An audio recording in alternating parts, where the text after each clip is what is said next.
Getting started? Yes. All right. Good everyone, welcome. And it's good to be in the classroom after 2 weeks. So it looks like time goes by very fast. And I think it's the biggest project we've had since we resumed our in-person activities. And to a great extent, I was mentioned before, it is because of the topic and the speaker that we have tonight. Before I introduce the speaker, just going to say a few words about our activity today. And race and social inclusion, they are very important topics in any policy agenda. But surprisingly, this is something that is relatively new. It's a relatively new topic in international development.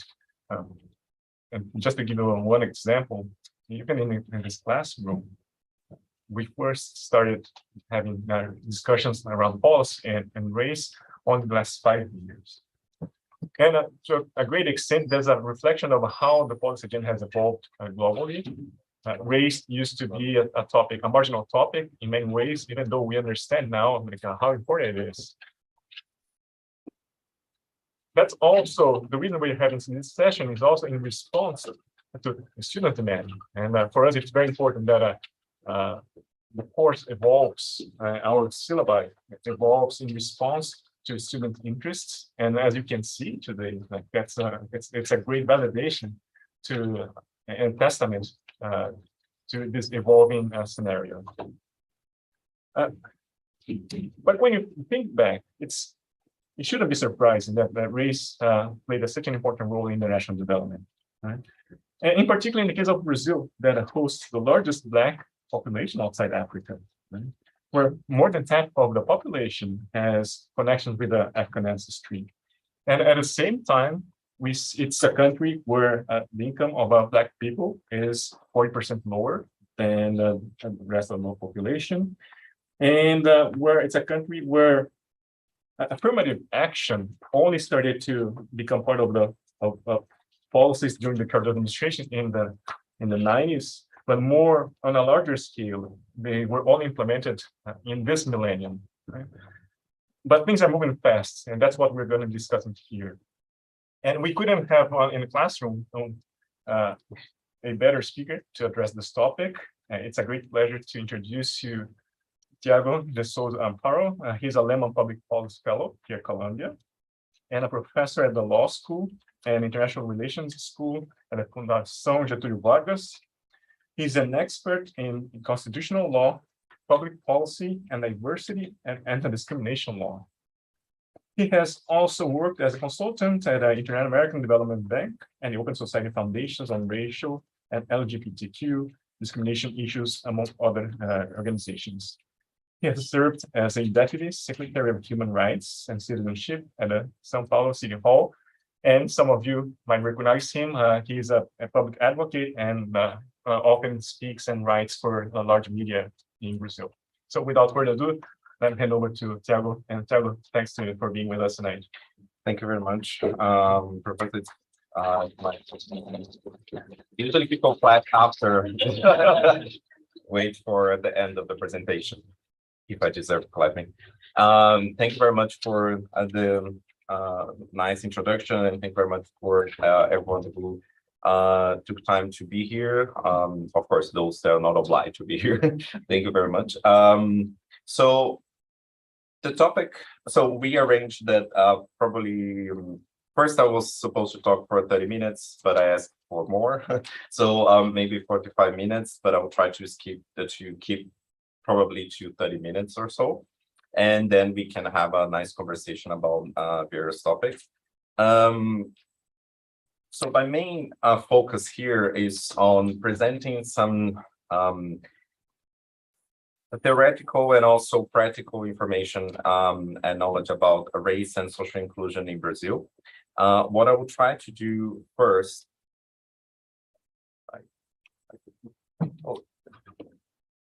maybe.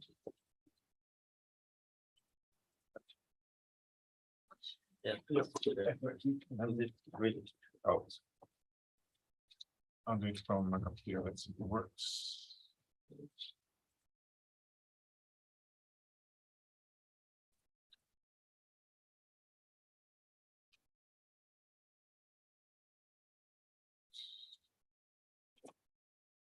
Actually, we have to put from there.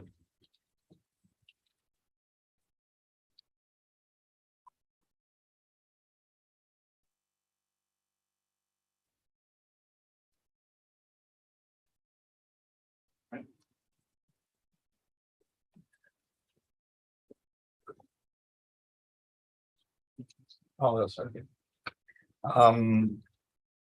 So usually people do not present their main points right in the beginning, but I will try to do so because it's quite a long presentation. So those are my main arguments or spoilers of my presentation.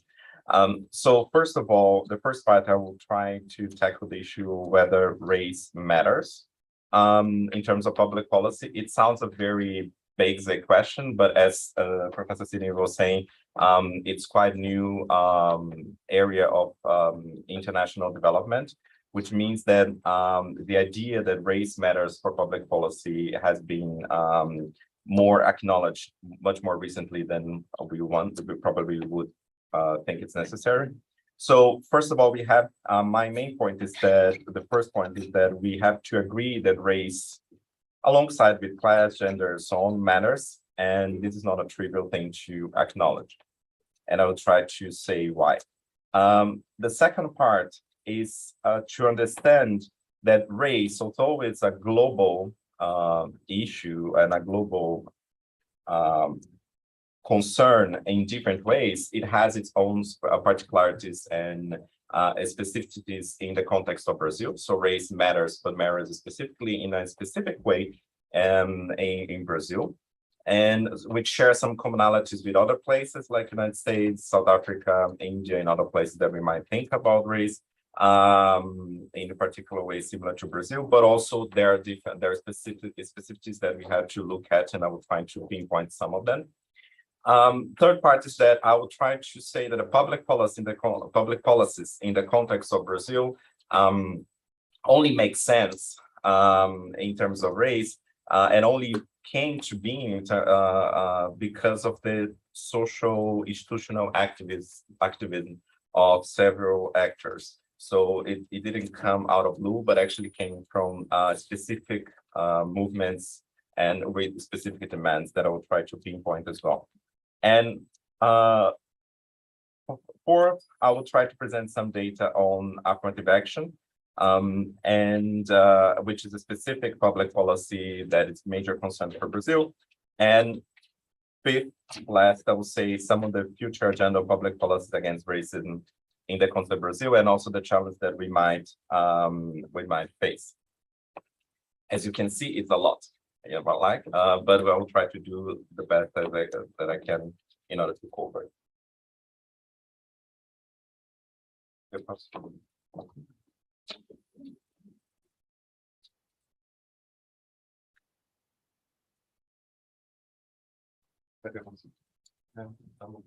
Tá mudando? Não. Eu entendi. Agora mudou. Acho que é mais forte. Yeah, probably have to point it to. Então, a primeira questão aqui é a gente olhar porque. Sorry. I read the lugar de negro, so then my mind just switched to Portuguese. Yeah, that's tricky.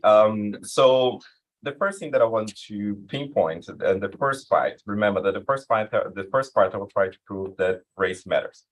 So in the first part, I will develop a bit this idea of lugar de negro, or a place of a Black person in the context of Brazil. And I put this expression in Portuguese because I think it makes sense for us to try to understand it in its context.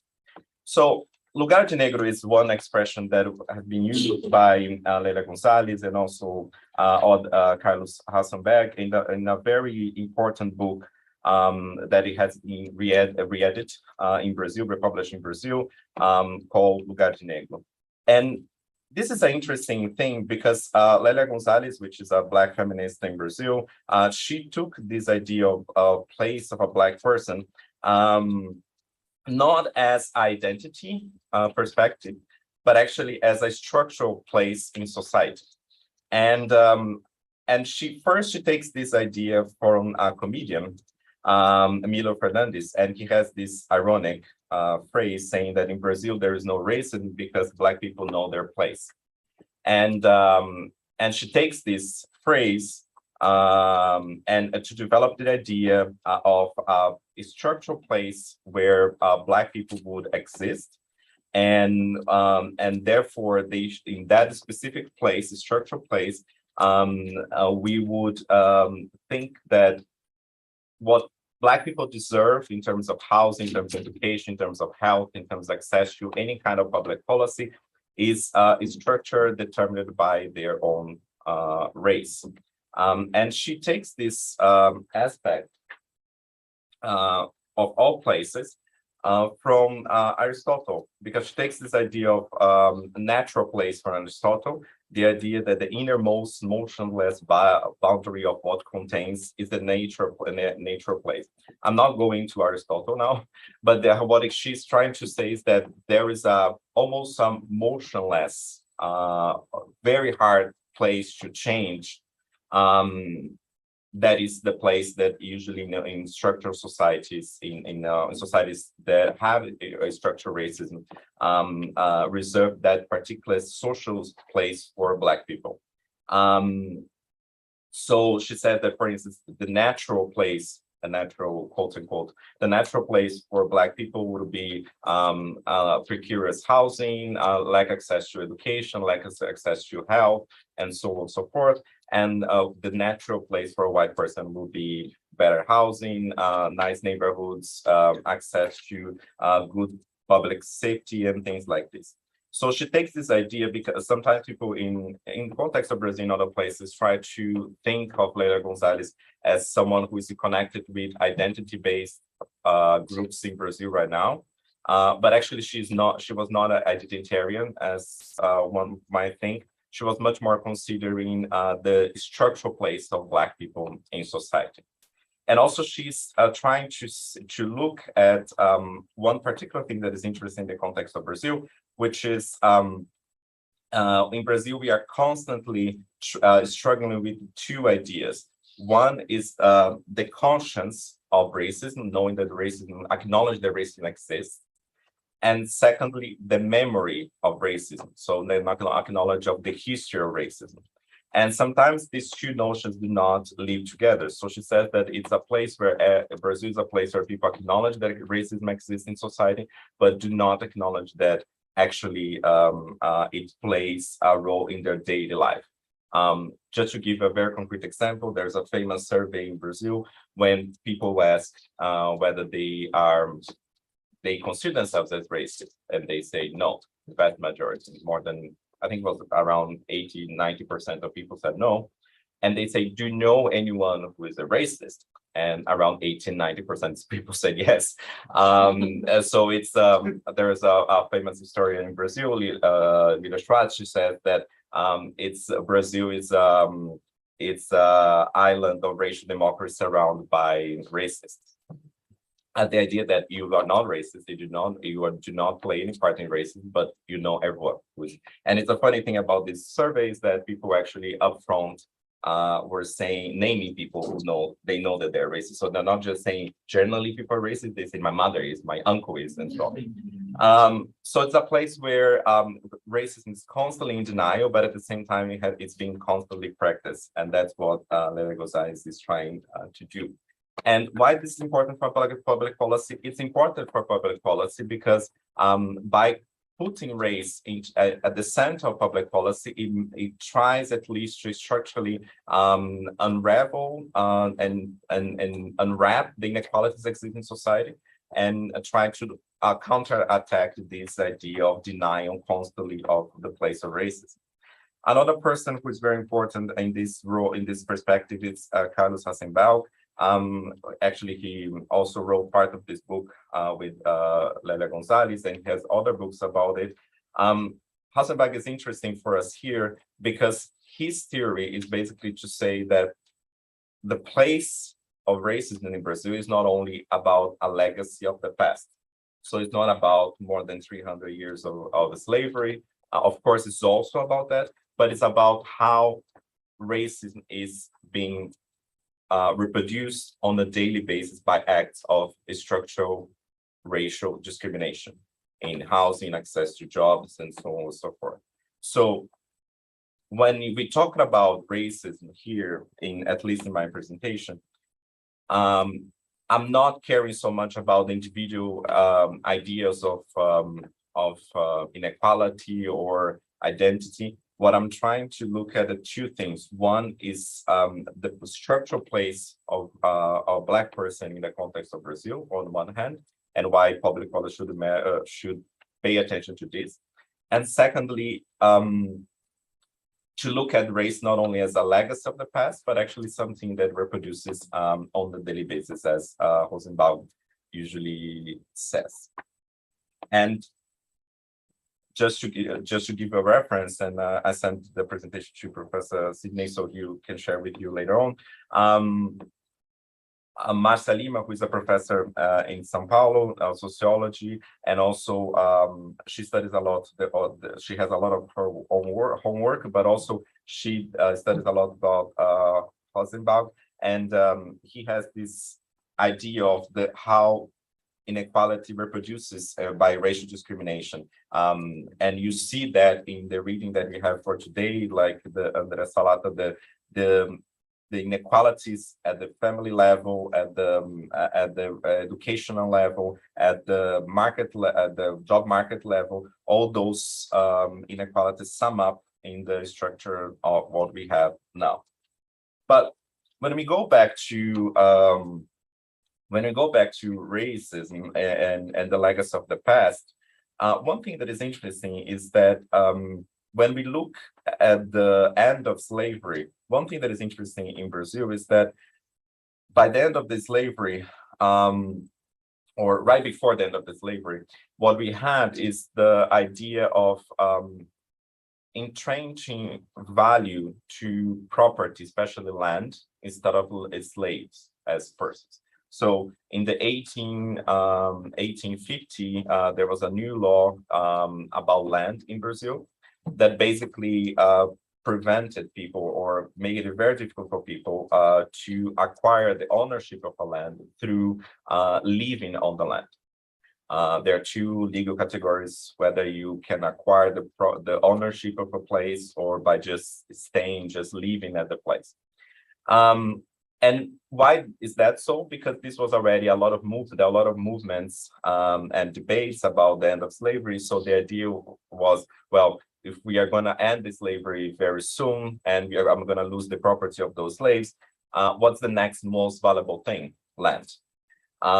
There's a very interesting book by a professor here at Columbia University, Catherine Pistor, about the Code of Capital, and she tries to understand how it's the context of the United States, but she tries to understand how the law entrenches value into certain things. And I'm a lawyer, so one thing that is interesting that you can look at this law also entrenching and increasing and raising value to something like land as opposed to human people.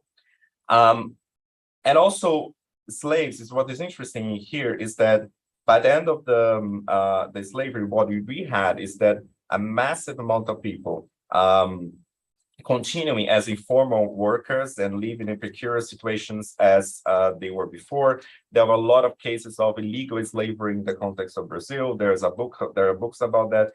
There is a lot of also in Brazil free workers and slave workers working side by side in center context, which shows that the division between who is a slave and who is not a slave is very precarious division here.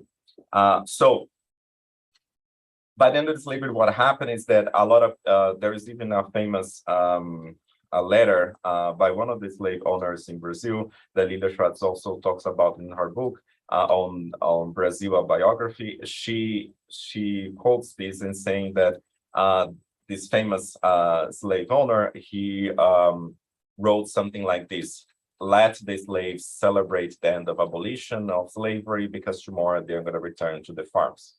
So the idea that, well, you don't have anywhere else to go, there is no project of inclusion, so therefore you're going to continue with precarious access to labor market.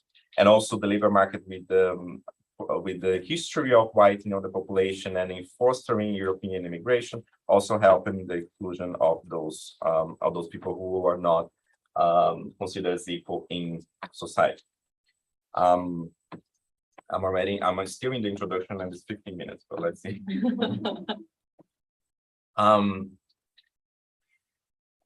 Very quickly, just to give you examples, some references, especially for people who are not from Brazil. One myth that we have is it was a less brutal slavery as in comparison with the United States, which is not true. When you look at the life expectancy in the slavery time in Brazil, it was lower than the United States. And also another thing that is interesting is that in Brazil, the slavery was widespread in the country as opposed to the United States, which of course we had also cases of slavery in other places, but it's mainly concentrated in the south of the country. Another thing that is interesting is that just to look at the numbers, so the numbers of slaves that entered the Portuguese Empire in the South America is much more than in the United States. When you look, for instance, the figures, you see that the total number of slaves that is disembarked in Brazil is 3.5 million as opposed to 300,000 in the United States. So I'm not very good at math, but it seems that 10 times more. And the difference between disembark and departing is that a lot of people died on the trip. So I think in the context of Brazil was around 500,000 people killed during the travel or something of that sort. There is a great book, a great website on slave voyages trying to document all those travels of slavers. There are a lot of sharps, like the fish, that they were following the ships because people would die or they will get sick and people would thrown out of the sea. So I jump into what we have now to try to understand how we conceptualize racism in the context of Brazil. We have references like Silva Almeida trying to say that racism is not only about individual acts of discrimination. So I yell at you, I insult, for instance, this is an individual case of racism, but also it can be in the institutional practices and rules that can apply and discriminate people. So this is what we call institutional racism in the categorization by Silva Almeida. For instance, when a Court of Appeal of Rio de Janeiro says that depends on where you live, it would indicate probably if you are associated with gang, with a drug gang or not. This is, of course, this impacts much more poor people, Black people. So this is an institutional practice and it is a case of institutional racism. But what Silva Almeida talks about as well is the structural racism. And what is a structural racism? And that it's a phrase that a lot of people are talking about, but not necessarily trying to conceptualize. It's basically, according to him and others, is that you have pillars, like this building, for instance. You have pillars, and some of those pillars are actually, some of those columns or pillars are very structural. If we remove them, the whole building will fall apart. So that's the idea of structural racism. There are some inequalities that are so structured and so intertwined with how society functions that basically racism continues to exist. So, and you can connect individual case of racism with the structural racism. For instance, if someone yells at another person a racist insult, for instance, calling a Black person an animal or something of that sort, the person probably can only do that because if you have less access to police to report that, you have a less access to lawyers to report that, probably you have a less access to money in terms of inequality to that upholds inequality and hierarchy between these two people and so on. And that's why when you look at the public policy, so Licaneiro has this very good image saying that racism in Brazil is a type of a night animal that leaves its tracks in the morning along with the victims. So when you look at the any social indicator that you want to look at, for instance, wage gap, Black people usually receive around 50% less than white people in Brazil, or access to health, or people that die in the pandemic. And so all those things are the tracks that racism lives in that. So just to give an example, in the context of Sao Paulo, so this is the map of Sao Paulo, the largest city in Brazil. So this is the center of Brazil. Brazil. This is the center of Sao Paulo, and which is the richest area, and these are the peripheries. So when you look at the life, the average age of death of people that people live here in the center of the city, usually it's high, it's 80 years old, and when you go to the periphery of the city of Sao Paulo, is 58 years old, which is a very striking difference between these two things. And when you look, there's another map where you look where Black people live. You can match this map, and you see that that's almost a perfect match in terms of racial inequality. So one of the things that are very across all the readings that you had, and probably a lot of discussions that I'm going to have, is okay, if you're trying to prove that race matters, what about class, right? Those two things are intertwined in the context of Brazil. And one thing that is very interesting in the context of Brazil is Michael França from INSPIR and others are trying to always remembering that that in Brazil we had to remember there is a broken social elevator, in terms that the social mobility in Brazil is quite low. When you look at the average of the OECD countries, you see that Brazil ranks very low in terms of the social mobility, income mobility across generations, which shows that not only where you live, where you come from, your family matters a lot for the access to social mobility, but also it has a lot of connection with race, and I'll show that in a minute. Social mobility in Brazil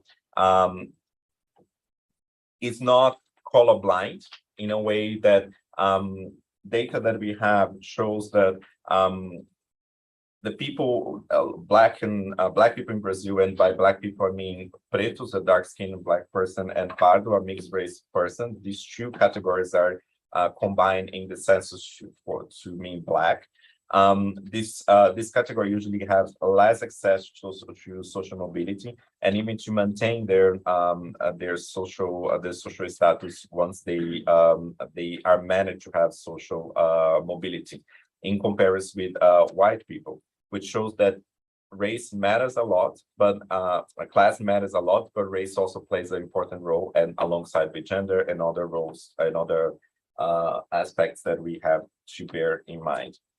Masalima, for instance, and others have some research showing how class actually structures race, and race structures class very intertwined in an intertwined way in the context of Brazil. For instance, there is research showing that how differently job applicants, Black applicants and white applicants from reasonably comparable social background, how differently they are treating the job market, showing that what Carlos Hazimbal was saying before, that the acts of racial discrimination, not only the legacy of the past, but acts of racial discrimination on a daily basis, play a big role, not only in terms of just disregarding Black applicants in job applications, but also the access to education, access to network that you might have in terms of that will be important for your social mobility. So very poorly probably, I hope that I present the idea that race matters somehow, right? Are you all convinced? If not, we can discuss later on. You can say no, it's fine. For the second part, what I'll try to do is that just recommendation one one video that we did with the Vox, and probably in the United States, I don't need to explain what Vox is. And this is one that we did with Jamila Ribeiro and Marcia Lima, who I just mentioned, trying to explain the history of race in the context of Brazil. So this will, we don't need to go to so much details, but I want to show you this. Has anyone seen this picture before? Yes. What do we have here? Yeah, whitening process. And why is that so? Public policy. Yeah, but why is that so here in the picture, in the painting? So what are the indicators in the painting? Whitening through race mixing, it's notion of purifying your blood through overtime and getting rid of. Okay, you're really graduate students because you're like theoretically very advanced, but There's some here, concrete, what is where there? like where the white person is, you see the street, they have stones, and Mhm. when you go through the direction of the Yeah, yeah, woman starts to. She's not wearing shoes, he's wearing shoes. And what not wearing shoe is indicator of what?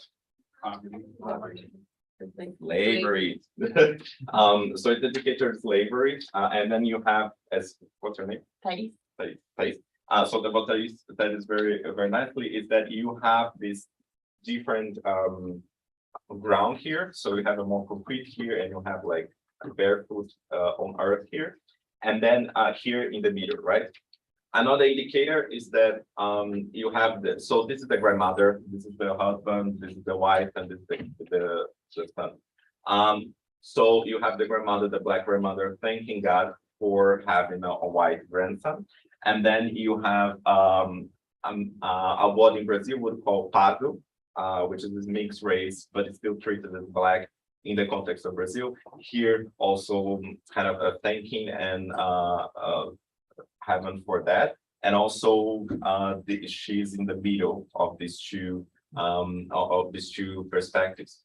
One interesting thing for this is a old painting from the 18th. But one thing that is interesting here also is that more recent research about DNA in Brazil shows that you have a high percentage of DNA from European ancestry from the father side, and you have indigenous and black women from the mother side, which shows that basically there are a lot of process of miscegenation, not all of them, of course, but partly also process of violence, and also a process of extermination of the black men as well in the process. So this is a painting that shows in the context of whitening, because this was the place, this is what the time and the place where people were discussing about whitening. So Brazil participated in the world, in the global conference on race in the beginning of the 20th century. And as a way to show that in Brazil, there was, we are going towards what will be considered a racial democracy.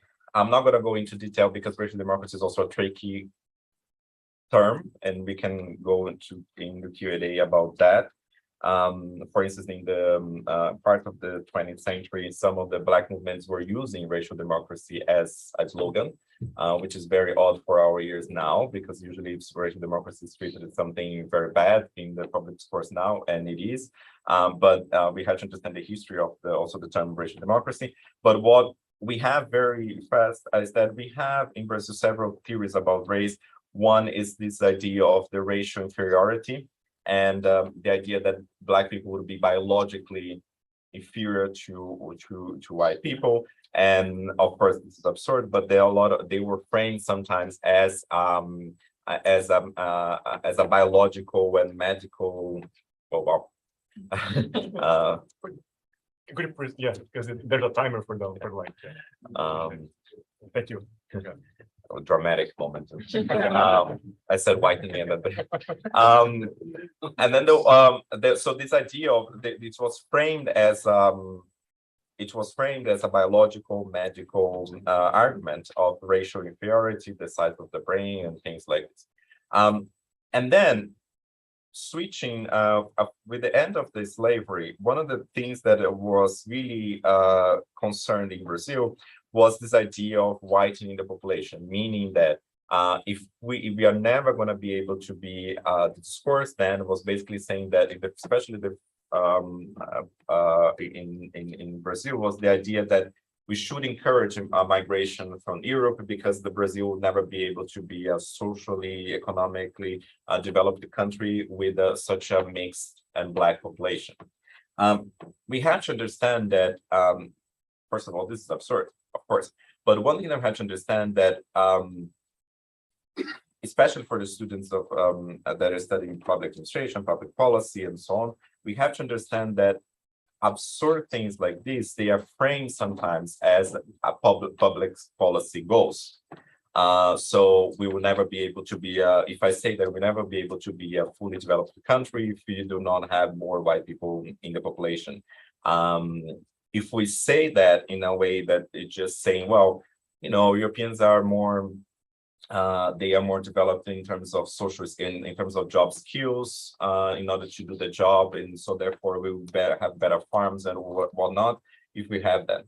So this kind of argument, which is a completely racist and absurd, it's framed also as a public policy goal. So this also make us very cautious of nowadays to trying to pinpoint sometimes very elaborated discourses of public policy that sometimes can actually hide this kind of discourse.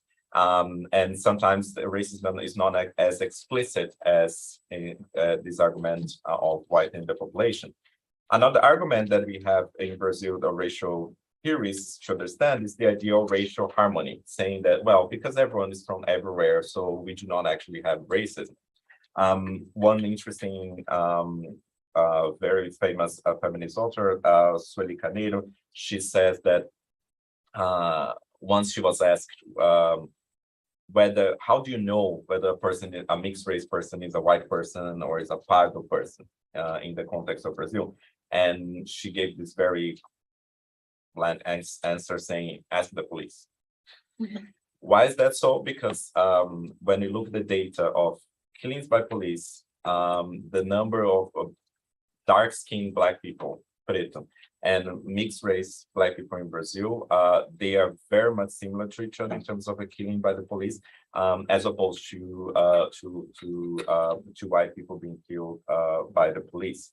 But the original idea was that, well, we have a racial harmony in society, and trying to frame the colonization process as kind of friendly, saying that, you know, of course there was slavery, of course there was some social hierarchies, but everyone kind of like lived in the same spaces and they were like sharing the same spaces, and therefore there's a racial harmony. But the data shows that this does not exist today.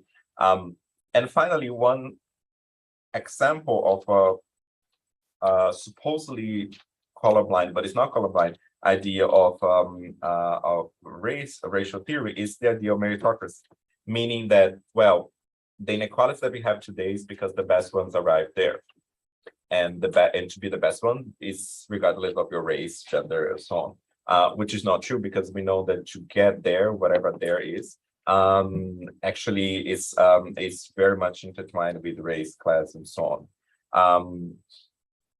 So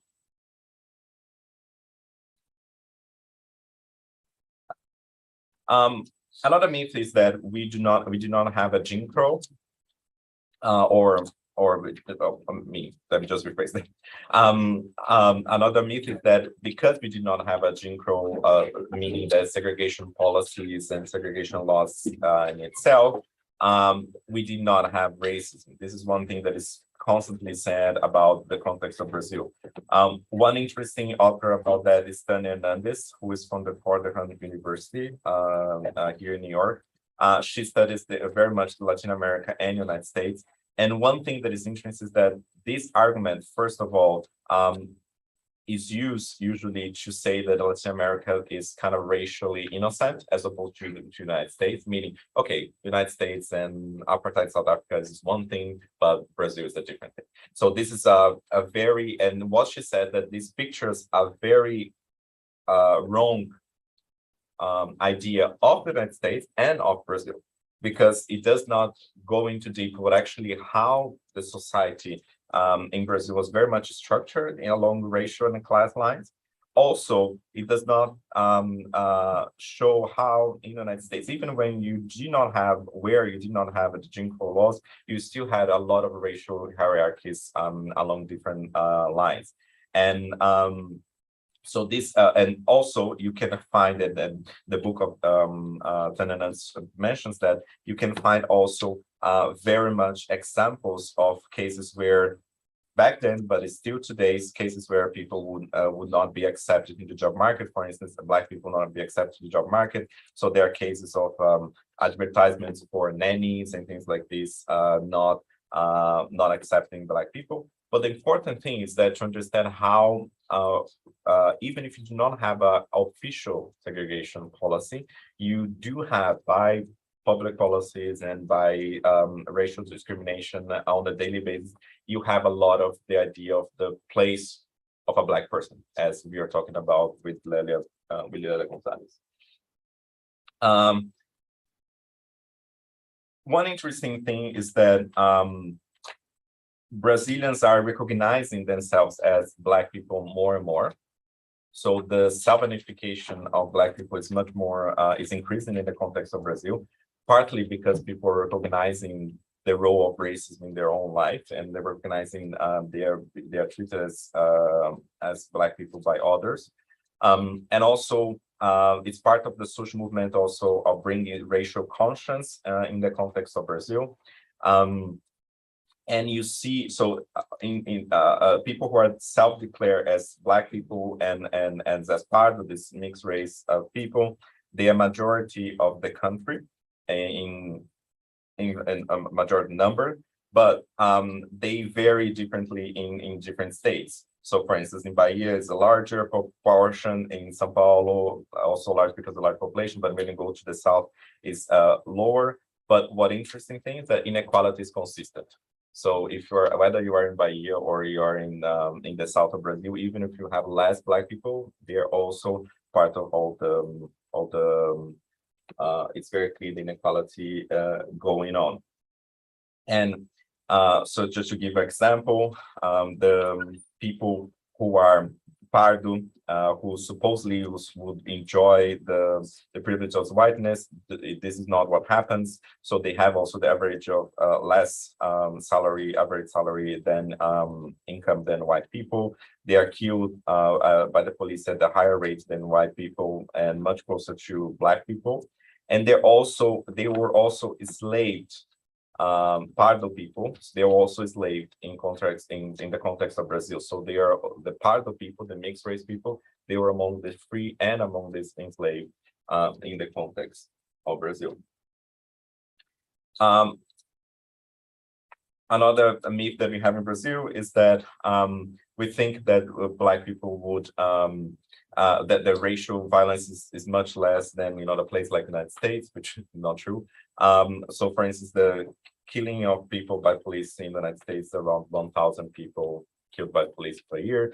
In Brazil is 6 times more, it's 6,000 people, around 6,000 people, and 82% of those are Black people. And also when and I said 6 times more, but I'm not even considering the difference of population, because if you count the difference of population of Brazil and United States, it's more even this difference between these two. To summarize, when you look at the context of Brazil, race matters, but matters in a different way. It matters because you have to take into consideration the high miscegenation of the population. But this does not mean that those mixed people, Black people in Brazil enjoy the privileges, symbolic and material privileges of whiteness. Also, you have to take into consideration that even without the Jim Crow laws, you do have means of maintaining legal hierarchy and social hierarchy in the context of Brazil. Also, one important thing is that because of this mixture, and because we had a lot of gender-biased violence against Black women and Black and indigenous women, we part of our history was the race in terms of ancestry. So when we talk about race in Brazil, much more often we talk about classifying Black people in terms of their phenotype instead of their ancestry.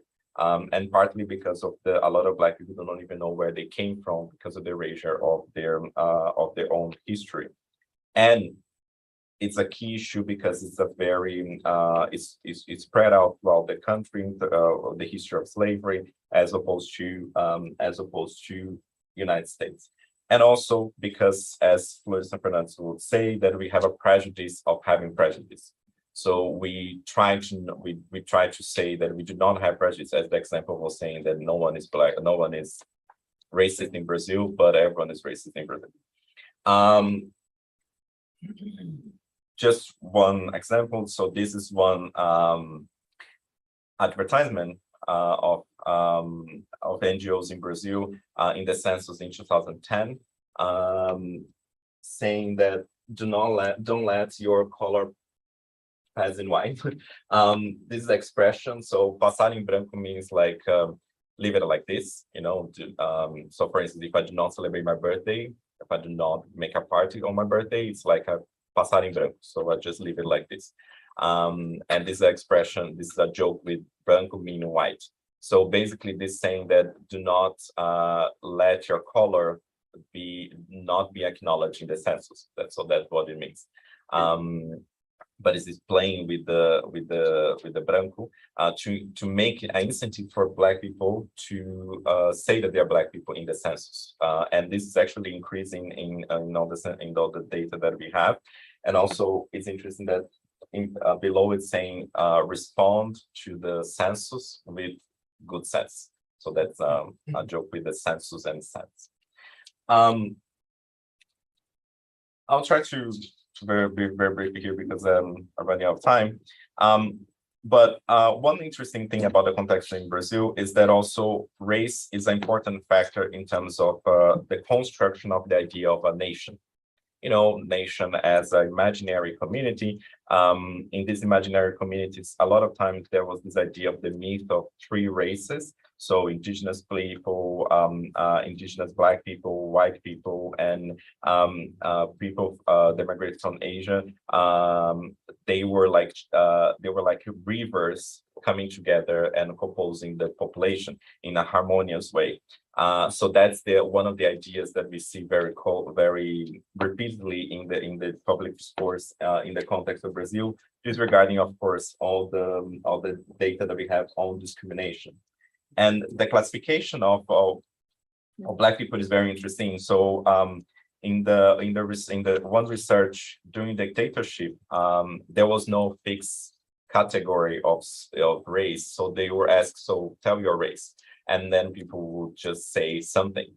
And there are more than 100 self-categorizations of race, which shows that people have a lot of different and fluid ideas of race in the context of Brazil, right?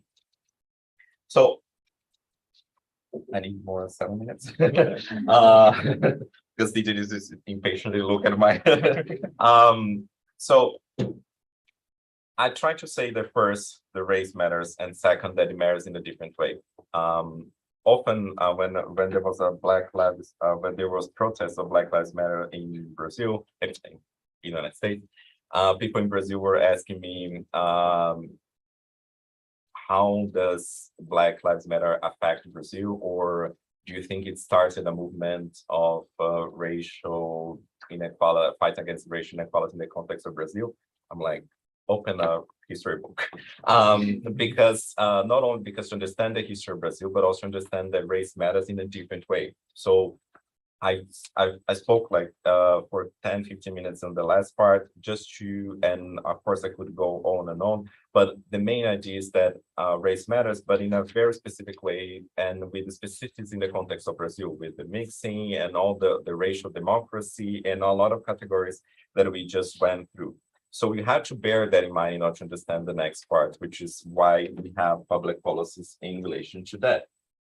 So this is the racial density map in the context of Brazil that shows where the Black people live most. And you can see that And as I mentioned, even if you look at the Northeast and you look in the North and you see a more percentage of Black people and indigenous people in the context of Brazil, if you look at the inequality numbers throughout the whole country, even when you do not have such a big portion of Black people, for instance, in the South, you still have inequality widespread throughout the country.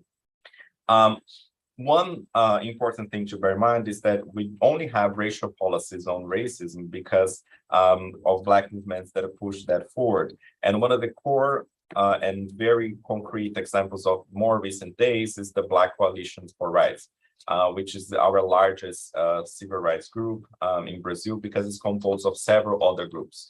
And basically this coalition of Black Coalition Rights, or in Portuguese, Coalizão Negra por Direitos, they have a very interesting paper or a manifesto that is called As Long as There's Racism, There Is No Democracy. And one interesting that they are very active, especially in the last years of Bolsonaro, and they were established right in the context of the election of Bolsonaro. And one interesting thing about here, and this goes to the core of the presentation, which is racial policies, is that they have this idea that to fight against racism is not only to fight against specific individual cases of racism, but also is to fight structurally against inequality, because inequality is very intertwined with race and class in the context of Brazil.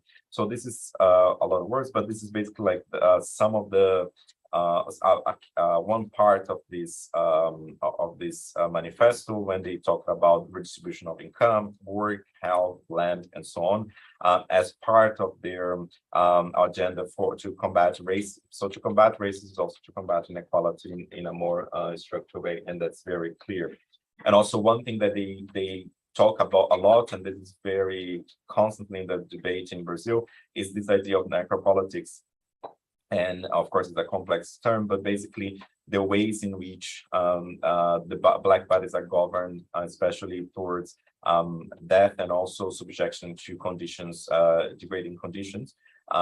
So for instance, when you have this subordination of Black people on the daily lives in terms of the work, precarious work that they are subject, or the lack to health and so on and so forth. This is a ways of controlling this part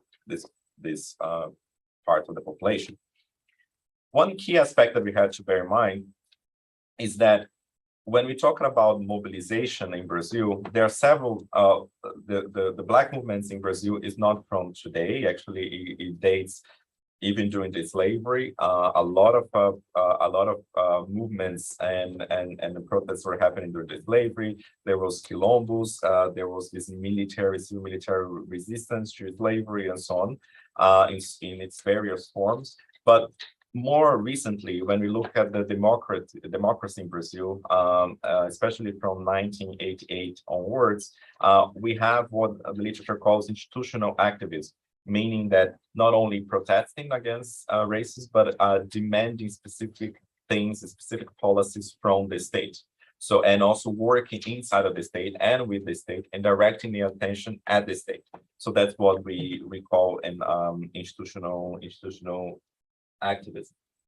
And when we look at the history, we have a very long history. I'm not going to go into detail with that, but one thing that we have to bear in mind is that it's not only from today, but actually it dates back to the slavery, as I mentioned, but also after the slavery, there was a lot of mobilization against racism in Brazil.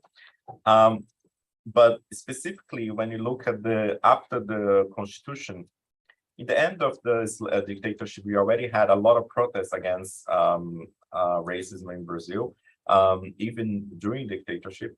But then right after the dictatorship, we had a very strong mobilization to put, for instance, the crime of racism in the constitution, to recognize racism as a crime, for instance. This was during the Constitutional Assembly in Brazil.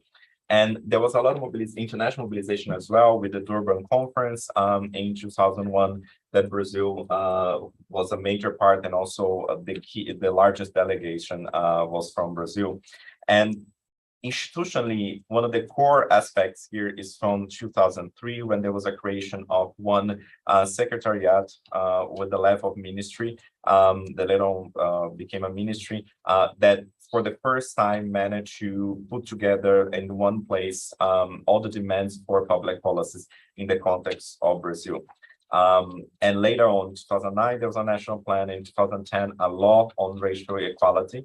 And you see that those things are quite recent in terms of institutional development, but the whole history is much older, as I was mentioning before. And important things in terms of public policies with racial things after the Constitution is the Constitution itself recognizes the land possession by quilombolas communities. So the community was developed in resistance to slavery. They have their lands, traditional lands recognized. There was establishment of a lot of initiatives in relation to memory. So to, for instance, to recognize Zumbi dos Palmares as one of the leaders, and he as one of the leaders of Quilombos, as one of the key leaders of the fight against racism in Brazil. Before Lula, there was in the Fernando Henrique Cardoso, there was a program to overcome racism, which was a document basically emphasizing areas such as education, health, and work. This was the first time where there was establishment of a more concrete program to overcome racism. And later on, Fernando Henrique established this interministerial working group for the advancement or valorization of a Black population. And later on, the human rights programs that we had in Brazil in 2002 and in 1996, they all recognize public policies against slavery. So, like 3 minutes and then I'll it's very hard negotiation.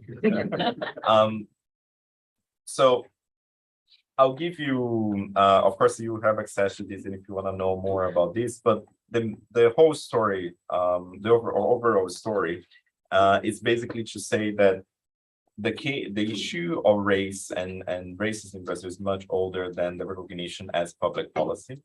And the recognition of public policy only managed to be done during the dictatorship, the democracy in Brazil after the dictatorship. And the movement, the Black movements in Brazil, they were really much stronger, much more recent when we had the end of dictatorship.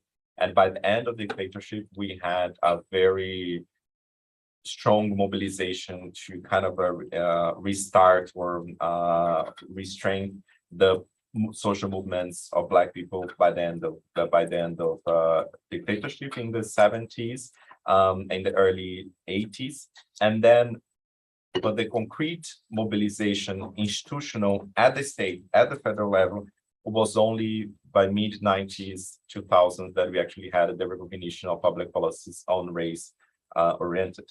So this is very much new when we look at the case of Brazil. Finally, I'll just give one example, and then I really want to talk with you.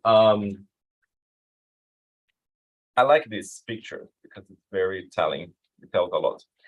So this is every time that I see something like this, I always imagine for how many people look at this picture and no one thought maybe something's wrong with this. But this picture, it was an official picture by the Ministry of Education in Brazil. And you can imagine which government. And this picture later on they removed the advertisement. But what is interesting about this picture is that, well, of course, it's a Black woman, basically with normal clothes. They're like so entering school, entering university, and then when she graduates, she becomes a white man, and this is interesting because through this picture, we can go back to a lot of things that we talked about with Leila Gonzalez's idea of the structural place of a Black person, especially a Black woman. So the only way that you can move in society is actually becoming closer to white people. Also, you can see that the importance of education as determinants of social hierarchy in the context of Brazil. So when you see one interesting topic of research, if you want to, I can feed some ideas for your dissertation. One interesting topic is to see the debates on racial affirmative action in the context of Brazil. I never forgot there was one interview in the main TV news TV show in Brazil, Jornal Nacional, and a white woman was asked on the street what she thinks about racial quotas in universities, and her answer was very telling about racism, because she said something like this: "They are trying to take away my son's place in university."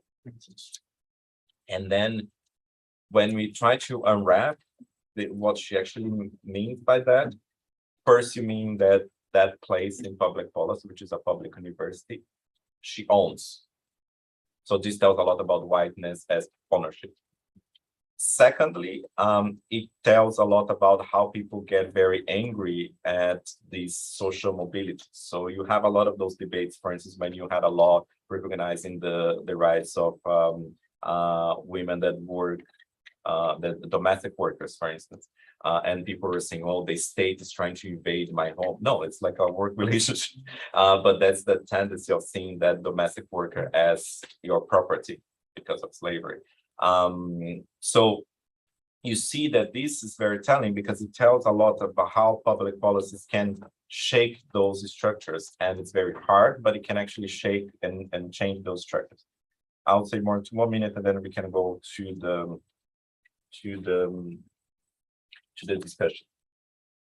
A lot of people have a lot of misguided ideas of how affirmative action works in Brazil. So I will finish with this.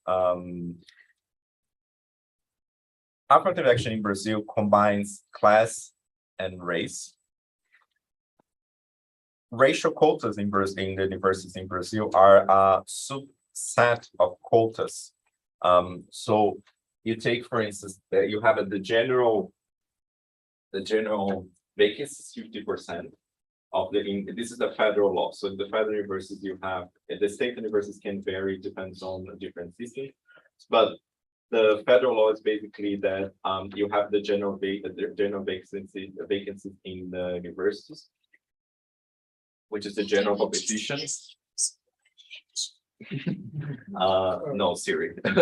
And then you have half of it for the students of public schools, which is a proxy for class, but also in some part for race, but not entirely. And then you have within this division, you have a further class division, which is people who receive their salary per person is more than in the household is more than 1.5 minimum wage in Brazil.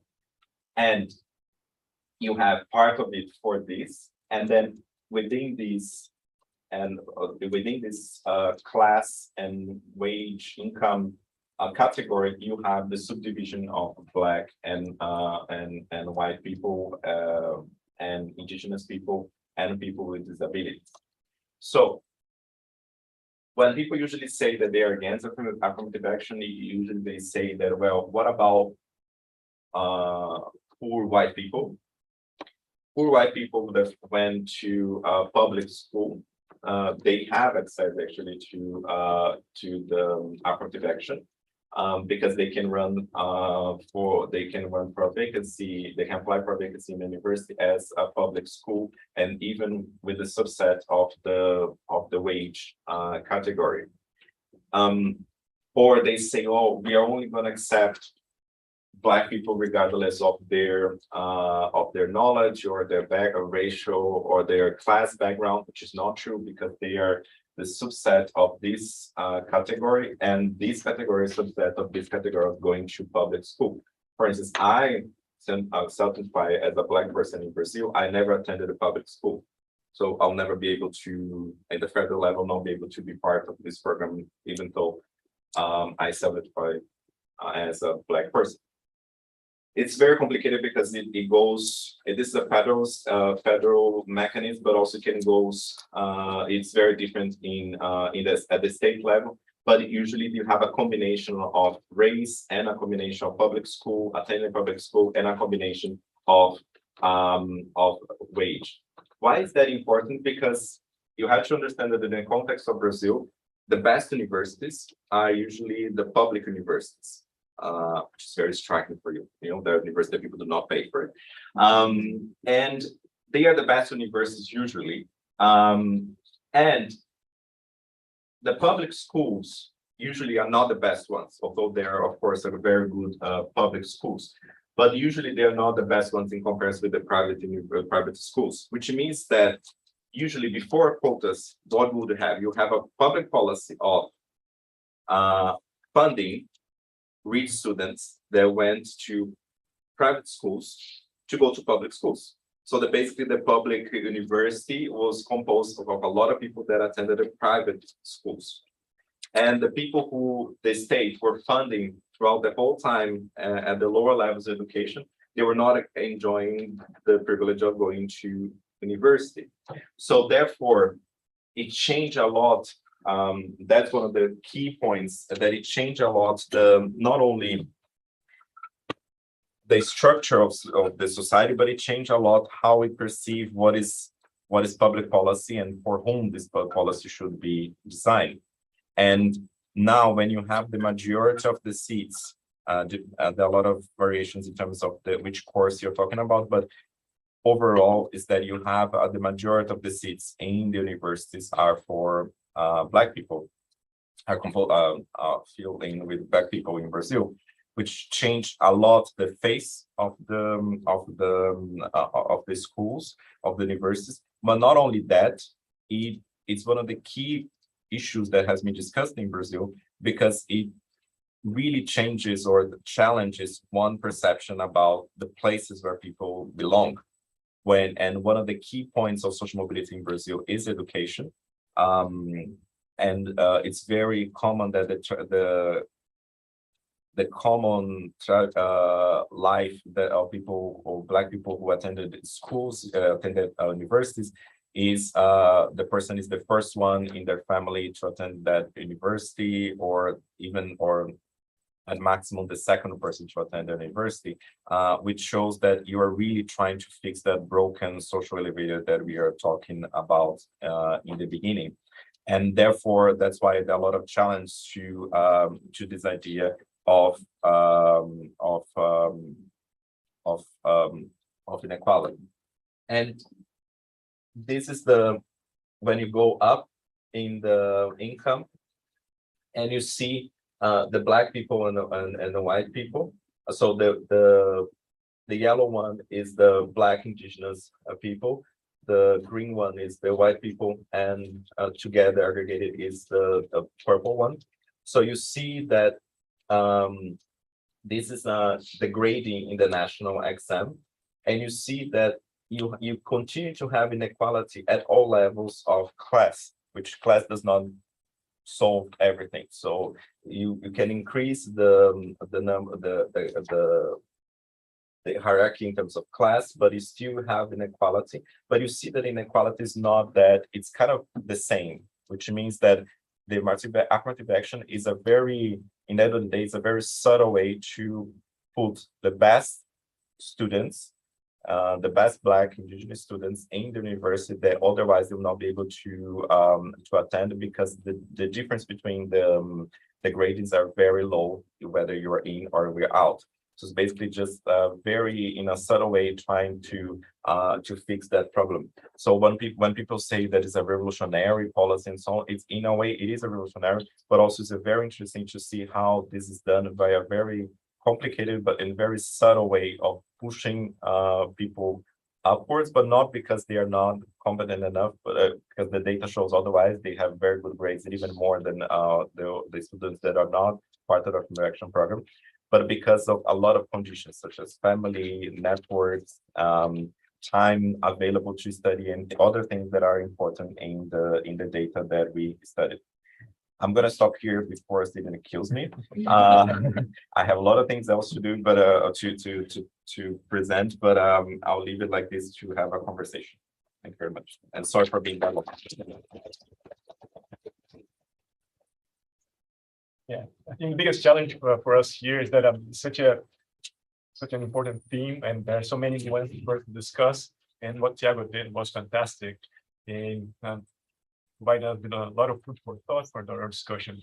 I have prepared a lot of questions, but I know that the students want to interact with you. So I just want to say one thing, is that about 100 years ago, the study of social relations in Brazil, in particular in context of racial relations, had strong roots here at Columbia. There's a famous author, Gilberto Freire. He wrote his masterpiece, Casa Grande Senzala, Master in Slaves. And the origins of that book happened here, actually in the classroom on the other side, when I was a grad student in this university. So you're following this tradition, and it's a great pleasure for us, and a big honor to have Thiago following the footsteps of one of the giants of Brazil's anthropology. So with that, we're going to stop the transmission. So thanks, Anna, once again, because it's important for us to have a very open discussion in a safe environment, because this is a very